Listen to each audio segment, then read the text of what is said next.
Hello बच्चों, let's read the question. Question say that which process is against the Boyle's law? Option A, inflation of balloon. Option B, inflation of balloon on moving high altitude.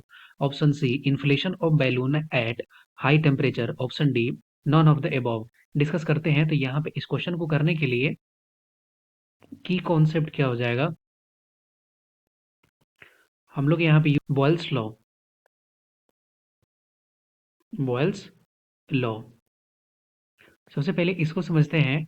तो इनके जो theory थी उसके accordingly क्या था कि सबसे पहले टेम्परेचर का जो वैल्यू हो वो कांस्टेंट हो। टेम्परेचर का वैल्यू कांस्टेंट हो तो यहाँ से पीवी इज इक्वल टू क्या होना चाहिए, वो कांस्टेंट होना चाहिए। मतलब कि प्रेशर का जो वैल्यू है वो इनवर्सली प्रोपोर्शनल होना चाहिए वॉल्यूम के साथ। मतलब प्रेशर अगर इंक्रीज करे तो वॉल्यूम डिक्रीज करे। ओके। और मास जो है वो क्या होना चाहिए, कांस्टेंट, क्योंकि हमें पता है कि PV is equal to NRT होता। तो यहाँ पे एन का वैल्यू भी कांस्टेंट होना चाहिए। ओके। तो मेन जो ये थ्योरी था ये था कि प्रेशर जो है ये वॉल्यूम के साथ क्या हो, इनवर्सली प्रोपोर्शनल हो। अब इस बेसिस पर अगर हम लोग देखें तो अब से सबसे पहले पहला ऑप्शन जो ए है इसको देखते हैं। तो बोल रहा है कि इन्फ्लेशन ऑफ बैलून। अब अगर जैसे कि कोई अगर बैलून का अगर कंसिडर करें, इस तरह का अगर कोई बैलून अगर इस तरह से कंसिडर कर रहे हैं लोग, तो इसमें क्या है कि जब प्रेशर को जब इंक्रीज करते हैं तो यहाँ पे वॉल्यूम भी इंक्रीज करता है। ओके।